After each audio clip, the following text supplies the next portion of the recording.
Ladies and gentlemen, boys and girls, welcome to the Everything is Bad New Fangled Motion Picture Show. Welcome back, one and all, to a new episode of the Everything is Bad New Fangled Motion Picture Show. I'm your host, Niall. And I'm Nolan. And, excuse me, we're going to be reviewing the most recent addition in Christopher Nolan's crusade to deafen all movie fans everywhere. Womp. We're, of course, talking about Tenet. That's right, folks. It finally happened. It came out. It's actually in movie theaters, as long as movie theaters are open near you. And boy, howdy, is it loud. Yeah, it's... we're going to do a spoiler-free review. Before we get too far into it and forget to do it, we're going to do a spoiler-free review and then give you a spoiler warning and go more in-depth into this movie after that. Because there's... So, I could tell you what the movie's about, and I don't know if it would be a spoiler, because there's, a 50-50 chance that it's just wrong. Yeah, I feel like I need to see the movie at least once more to really grasp everything that's going on in the movie. It kind of makes me feel like to me, it feels like the Matrix movies in that way of, you're like, I understand the basic premise here of, and I don't think this is a spoiler, because this is in the trailers. I understand the basic premise of stuff is moving backwards in time. But, watching The Matrix, I understand that this world is a simulation. But then trying to wrap your head around the rules of this world the first time you see it, you're like, huh? Yeah, and it doesn't help that a lot of the rules aren't explained until later. Yeah. You'll see something, and then they won't explain that until later on. So you're a little confused at first. Yeah, I guess is kind of fair because the main character also confused. Right, and so when that happens, it's usually because the main character, the protagonist, and which is all he's even called. He's never given a name. But John David Washington's character, the protagonist, he's your eyes through the course of this movie. So, when something happens that is new and you don't find, the rules about this until later, it's always because it's new to him, and then things are explained later. Oh. But I think also, in the cases of some of the characters, it would help to have subtitles. Yeah. Because they either have an accent, or they speak softly, or they talk really fast with an accent, and speaking softly. Right, and so and then a lot of it is just trying to comprehend everything that's being said. So I think seeing it again, and then especially if I saw it again with subtitles, that would help a lot. I'm not saying I was lost during the movie. It's just, it's so much to take in at once. Yeah. That I couldn't have taken it all in and really appreciated everything. And let me see, I did enjoy the movie a lot, and I would like to see it again. It's not a question of, if I were to see it again, I would understand it, but that's not happening. It's definitely, I would see it again. Yeah, no, it's a Christopher Nolan movie. When's the last time he made just a complete flop of a movie, right? Right. Although this is one of the most expensive movies, apparently. Ever? Yeah. And so I think in a better movie-going climate, this would do fine. Yeah. People trust Christopher Nolan as a filmmaker. People will go see his movies, and even if you don't really fully understand everything, you can still appreciate and enjoy the movie. I think for a lot of people, Interstellar was that way. Although I found Interstellar easier to grasp in a lot of ways than Tenet. So I found the last bad Christopher Nolan movie. He didn't direct that, though, did he? No, but he has a writing credit for Man of Steel. Yeah, well, that was Zack Snyder that directed that, right? Yeah, it was. I don't know. Also, not a bad movie, but not a great movie. But anyway, um, Yeah. Anyway, I recommend going to see it, especially in theaters. It's one of those movies I really need to see on the big screen. like pretty much any Christopher Nolan movie. I mean, the whole movie's shot in IMAX. And then they even managed to like modify cameras to get IMAX lenses inside of cars and tight spaces and stuff that normally you can't do that. So a lot of the time you see an IMAX movie, whenever they get into a tight space, it goes back to, just a regular camera. And then just for the stunt work, there's apparently very little, that wasn't practical in this movie. Yeah. I was reading there's only it's a very low number of effect shots in the movie, and there's romantic comedies with more effect shots than this movie has. We're talking digital effects. They did a lot of these, almost everything practical, which is I guess one of the reasons for the cost, but also some crazy amount of IMAX film. Like the footage of it was a billion feet or something like that. It was ridiculous. Yeah, I thought you said it was like 20 million or 100 million or something like that. I don't remember. Feet. It was a huge number. Anyway, yeah. Just for the full experience, because it's just a big scope, and then the sound effects. Oh man, the sound. So the sound design is pretty incredible.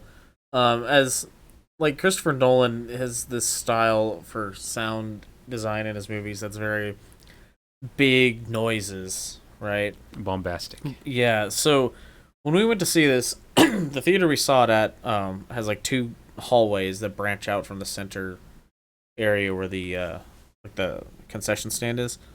And all of the Inception showings were on one side. Not Inception. Tenet. I was thinking about Inception because it's on the screen there. All the showings of Tenet were on one side. And when we got there, there was already 2 or 3 showings in process. And you could just feel it walking down the hallway. Yeah. And then when the movie starts, you're just kind of oh, okay, movie, whatever. And then the first gunshots happen, and you're just oh, jeez, why? Well, because the gunshots happened in a tight concrete hallway. Yeah. And so it was all echoey and loud, and it just made it seem really loud in the theater. That siege right at the beginning. And they're just shooting those dudes in that hallway. The hallway's 4 feet wide. Yeah. It was so loud. I mean, that would be incredibly loud in real life, but I don't need to have the audience deaf the rest of the movie. But yeah, and I mean it continues through the whole movie. It's a very loud movie, and it's not like the theater had the volume cranked up real high, because when people were talking, it was like any other movie. Right, the sound effects were loud, but there's a lot of loud stuff going on. A lot of gunfights and explosions and car crashes, and if nothing else, just for the even if you ignore the story, it's an exciting movie to watch in a lot of ways. Yeah.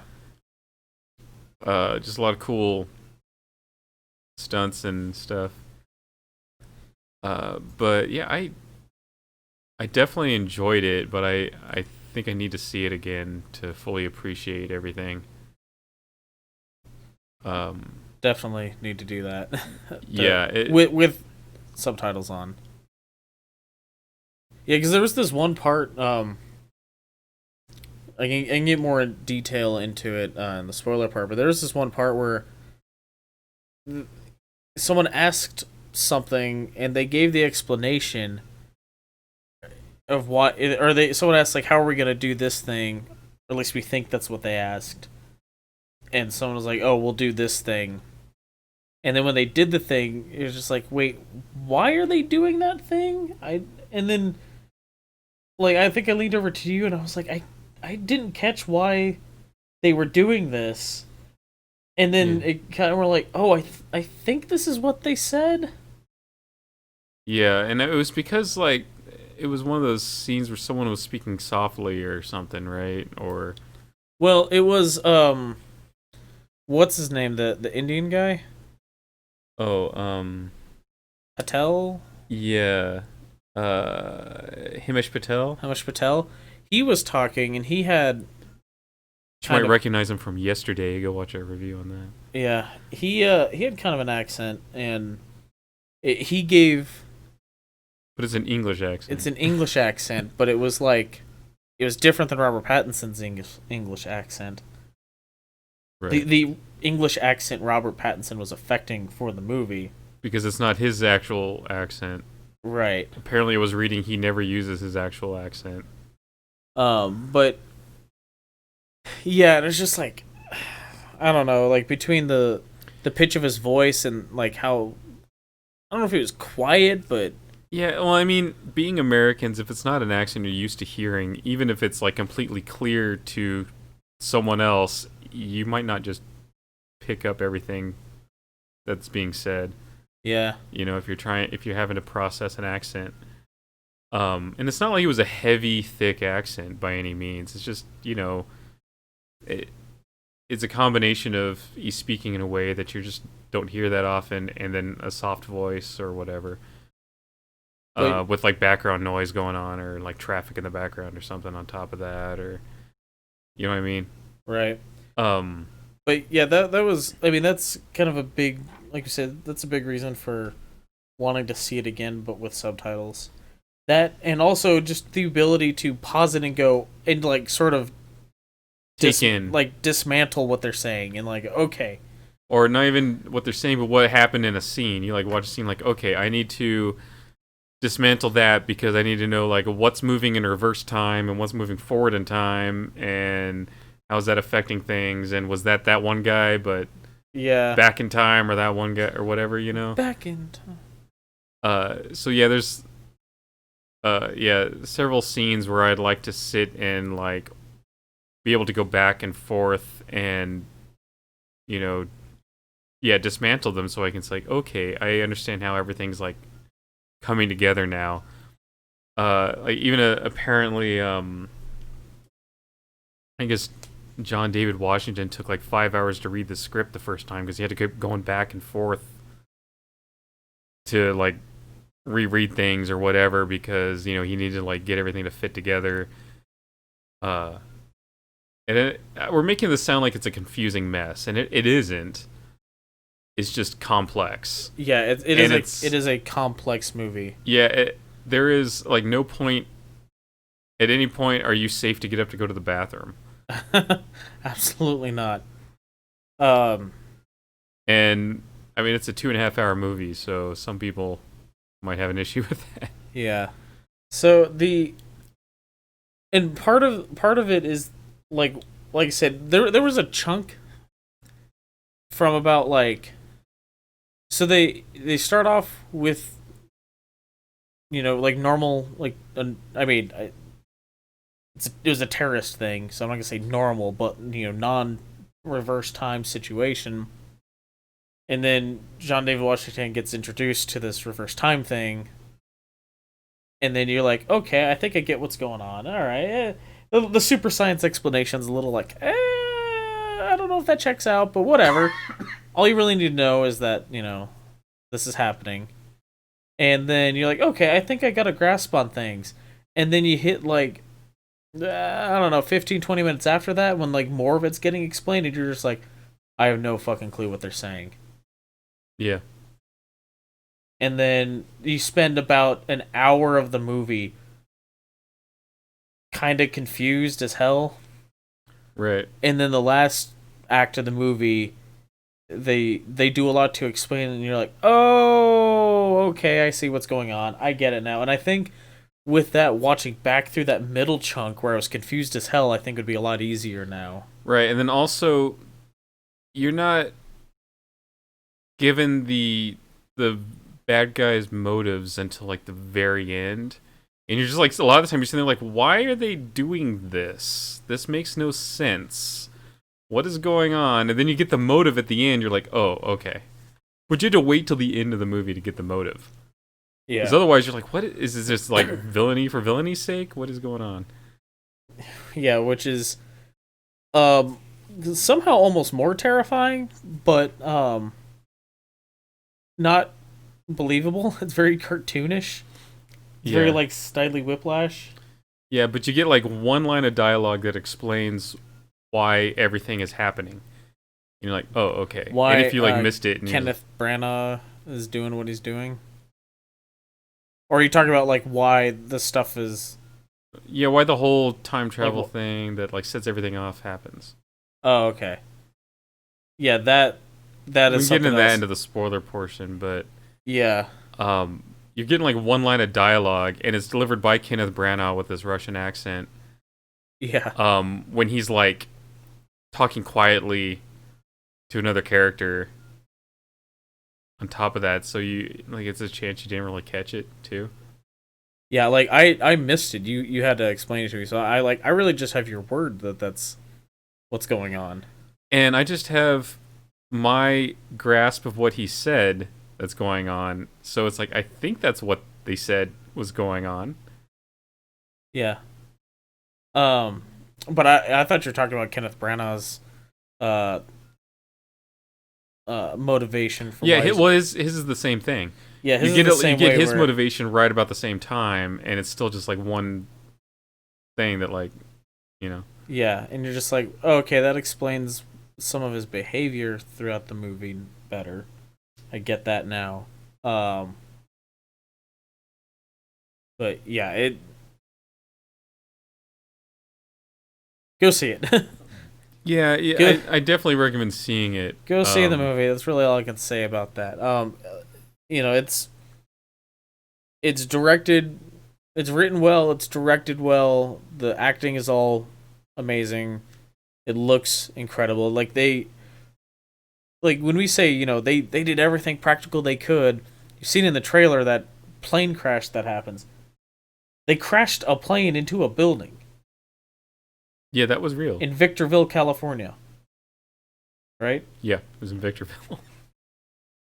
So, they're like, oh, well, it'd be cheaper and easier to just do it. Yeah, just do it with a decommissioned plane. And do it, bitch. You won't.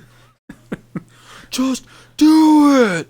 So, the movie looks amazing. The acting is all really well done. I mean, I'm not real familiar with this Elizabeth Debicki, but I've had my view of Robert Pattinson turn around, and this wasn't the movie that did it. But I never had a problem with Robert Pattinson. I had a problem with Twilight. Yeah, well, apparently Robert Pattinson also thinks Twilight is trash.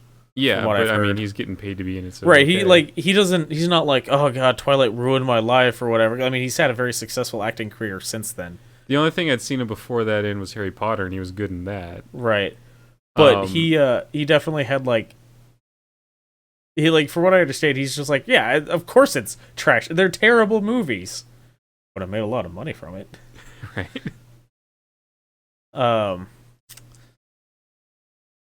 But yeah, so anyway,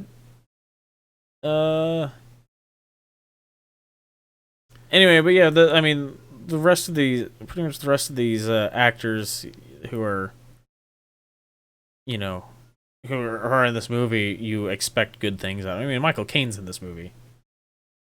Michael Caine's been in a lot of trashy movies too. Yeah, that's true. But he's younger days anyway. Yeah. Oh man. But the best movie from younger Michael Caine though is easily Zulu. But yeah, so it's a technical masterpiece. Like in every way, it's just a technically very incredibly impressive movie. The story is interesting, and yeah, I mean, and it's Christopher Nolan, so it's gonna be like a well directed, put together, and thought out movie. Yeah, he doesn't make just cheap popcorn flicks. No, I mean, even his Batman movies are, make you think. And yeah, well, I think I think of all them, like, since like Batman Begins is sort of, I think, when most people sort of know Christopher Nolan. You know what I mean? Right. Since then, I think probably The Prestige is his weakest movie. Uh, I don't think yeah. I've seen anything of his from before that. Let's see. I haven't seen anything from before Batman Begins. I know of the movie Memento, but I haven't seen it. Yeah, I think if since Batman Begins, The Prestige is probably his weakest movie. And probably the only of those movies that really doesn't justify an IMAX theater. I don't even know if it was filmed in IMAX. I don't know if it was or not. It had David Bowie in it. Yeah, dude. But yeah, so I mean, it's it's a well-respected writer and director who makes interesting things. You know, I mean, Interstellar, Inception. I mean, even The Prestige was a really interesting concept. Yeah. So it definitely recommend you go see this movie in theater if you can. I don't know when it's gonna hit streaming. The way things are going, I wouldn't be surprised if this movie stays in theater like through the end of the year, because there just isn't, or at least through like into December or something, because there just isn't anything else coming out. Yeah, and they're also gonna want to make their money back. Right, and this from was this what'd you movie. say was $200 million to make this movie? Yeah. Jeez, man. And I mean, our showing had people in it, but it was by no means close. Like, there was probably 10 times the number of people seeing Bill and Ted. Yeah, I'm hoping maybe this weekend it'll pick up, especially on Monday. Yeah, I could see that. I mean, but there was no one in our row with us at this theater. And it's not, like, because it's a luxury theater, it's not a particularly huge theater to begin with.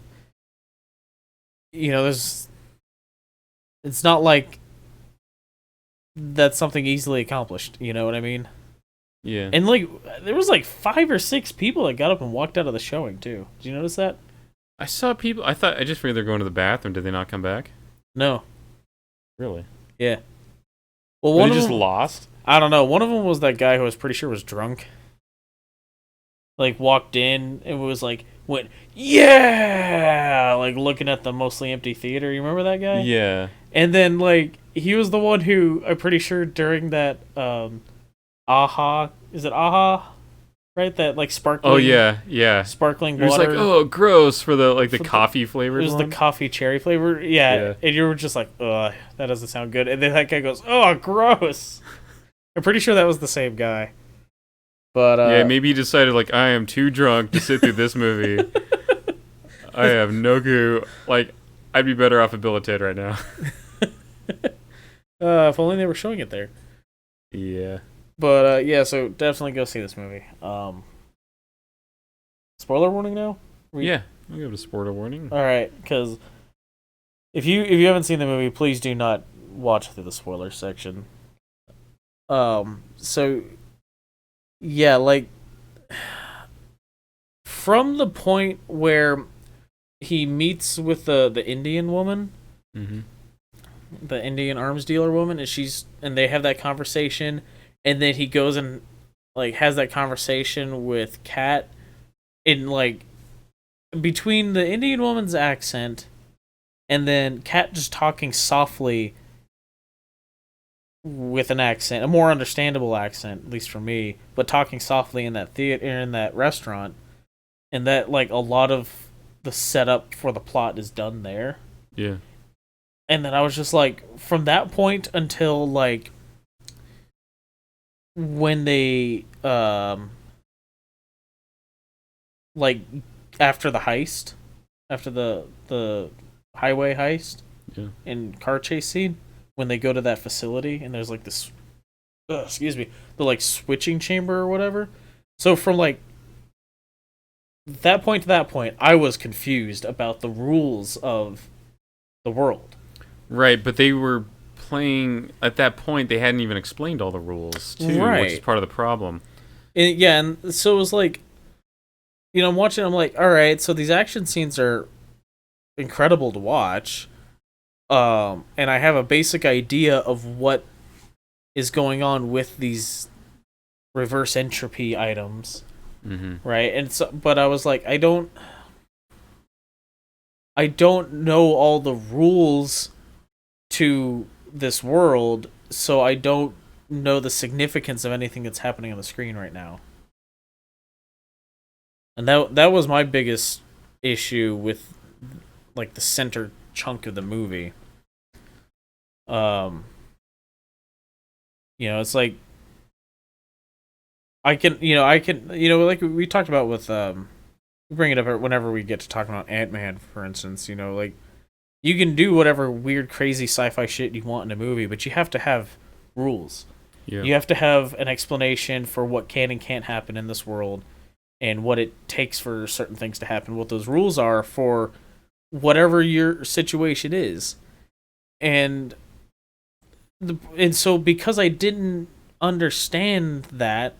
A lot of what was going on, I was like, I don't know if what's happening right now is important or not. Yeah, they didn't break the rules. They just hadn't explained the rules. Yeah. And that's the... Not to be confused for Ant-Man, where they do explain the rules and break them. Yeah, and then break them. So it never breaks the rules. It's just you don't always know the rules is the problem. Yeah, until after the car chase, and then that like task force team shows up, and then you're like, oh, and okay. they explain what's going on, and you're like, oh, holy shit, okay, I get it now. Yeah. So the overall like plot, it's that they don't really explain till the end. So Kenneth Branagh plays this Russian oligarch. The best kind of oligarch. Yeah. Anyway, he has I'm not sure what his business actually is, but he started off his business cleaning up nuclear incidents or something, right? So he's cleaning up his business is cleaning up the irradiated soil from this city that I believe accidentally experienced a nuclear detonation in during a test in the Soviet Union. It was an isolated secret city that wasn't on any maps, which I haven't seen anything specific about that from the Soviets, but it's super believable. Yeah, it is. So yeah, but he's like cleaning us up as a citizen being told by the government, this is your job now. Well, he bid on it. What it was, he bid on it, and he's the only one who bid on it because everyone else is like, I'm not doing that job. But he had a company. It was like either construction or demolition or something, and he bid on the job to clean that up. Oh, is that what it was? Yeah, he explained that. He was the only one that would bid on it, though. Right, and he found this capsule. Oh, there was yeah. So, what happened in the future, like a long ways in the future, someone developed a formula to apply radiation to objects that would make their entropy reverse, so they start moving backwards in time. Again, we said the super science explanation was not super great. It doesn't, but for the story, it doesn't matter that much. Right. It's tachyon particles. That's what happened. Might as well have been. Right. So things start moving backwards. So what in the future, and this isn't explained until very end of the movie, in the future, someone invents this thing and then realizes it can be used for dangerous things. Goes Oppenheimer. And she destroys her destroys her notes on the process and hides. It takes like a formula of different, like 9 different elements or something like that, right? And so she hides those elements by inverting them and putting them in specific places, and so that they would travel back in time. Right. And so someone in the future, because they're out of resources basically, and they want to reverse time, they need this formula. And so they start sending messages and gold back in time to Kenneth Branagh. And they do that by putting them in they invert them, they take them through their like little device that inverts things, and put them in a dead drop, so they start moving back in time for him to find. Yeah. And so they're having him collect these formulas so that ultimately he could get them all together, all these elements, get them all together, and then bury them in that same place that he had been cleaning up, right? It's that same city. Was the location important? I don't know, but he was burying them there so that in the future they could dig it up. And the point was, like, as soon as if he did that, then they would be able to reverse all time. And this is where I'm not entirely clear on what their plot was, but I think they were trying to reverse all time, or reverse themselves, and so like there would be a point when the formula was collected and buried at that location where time would reverse, so everything before that or everything after that would start going back in time, and then everything before that would start going forward in time. And so then in the future they would be able to reclaim, water and fuel or whatever various resources they were missing. And then Kenneth Branagh was doing this because he was dying of cancer that he had because of this radioactive material cleanup. And he's got this attitude of, if I can't have it, no one can. So he was wanting to bring about the end of the world. Yeah. And like, but that's not explained until like a couple sentences at the end of the movie. There was something about when he dies, it was going to activate the formula. Yeah. That I'm not entirely clear on. But yeah, something about like when he dies. So they needed to retrieve the formula before he died. And he was going to kill himself. Yes. Right. So, but they also, like,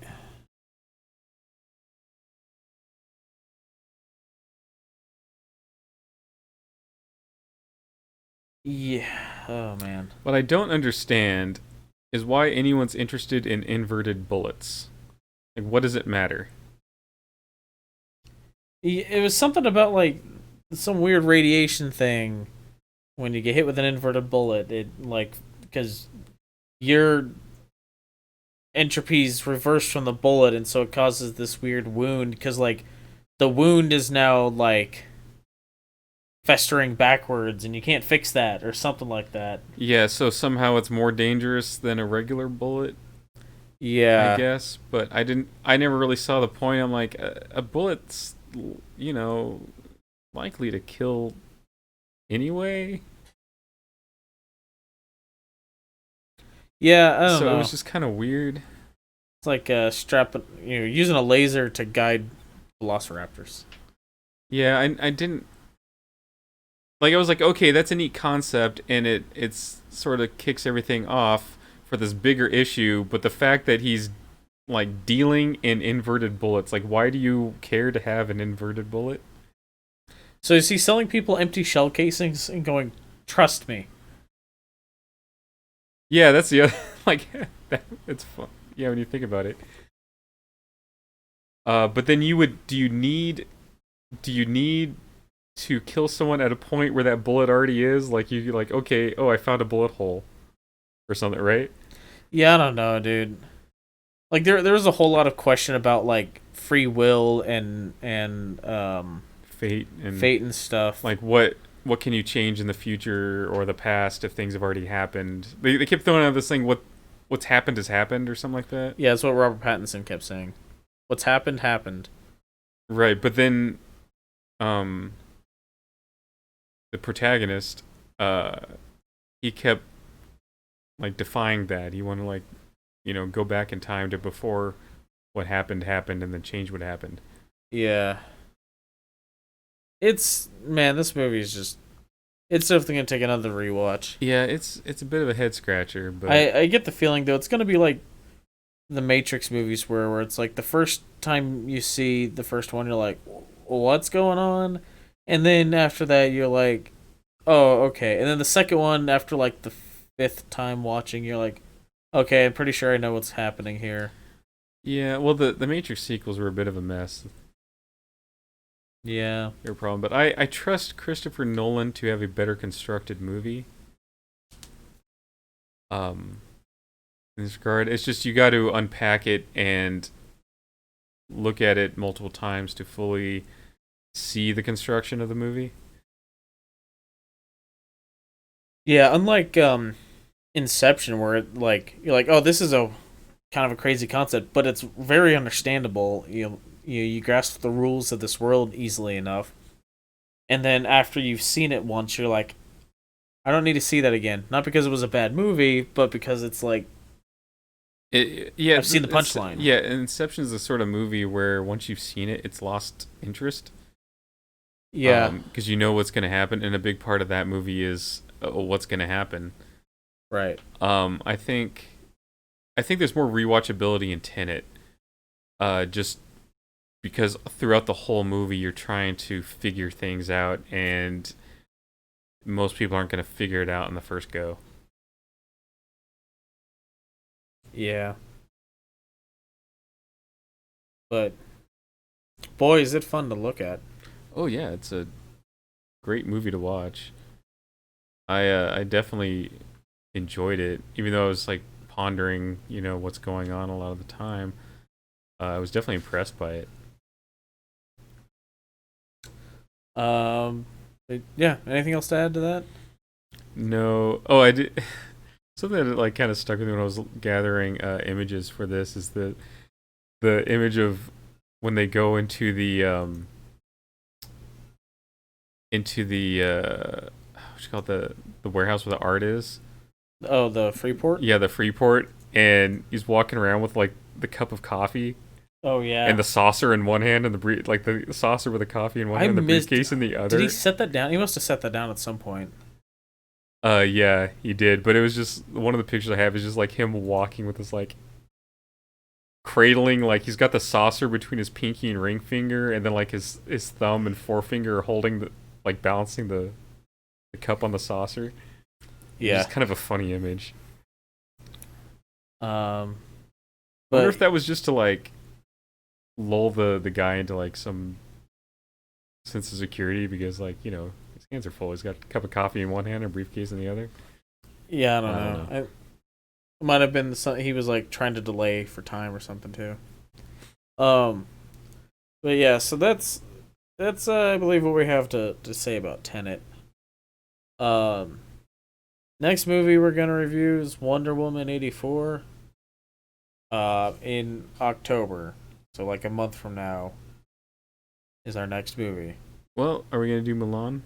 Oh yeah, we'll probably do Milan in there somewhere as well. But the next movie we're going to theater for is Wonder Woman 84. So just sucks that there's such a huge gap, especially because this should have been like the end of the blockbuster season, and there basically shouldn't have been any gaps, any significant gaps without movies, basically through the end of the year.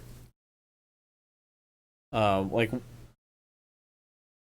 from like June through the end of the year, I think there was like one or two times where we would have gone 1 week without seeing a movie or something like that originally, and yeah, that got all jacked up. Yeah, So, but be on the lookout for that. Also, that month is Death on the Nile. It's literally the only 2 movies that we'll be seeing that month. Another Kenneth Branagh movie. Yes, because he's Poirot. Poirot. So- Hercule Poirot. I don't know if I'm actually pronouncing that correctly. Yeah, It's Hercule. We'll call him that. yeah. But anyway, so if that sounds interesting to you, subscribe. If that matters. I don't know if that matters to YouTube anymore. I don't know. Subscribe and be on the lookout for those upcoming reviews, I guess. Till next time. Thanks for watching. Or Bye. listening, rather. Yeah. Toodles. Bye.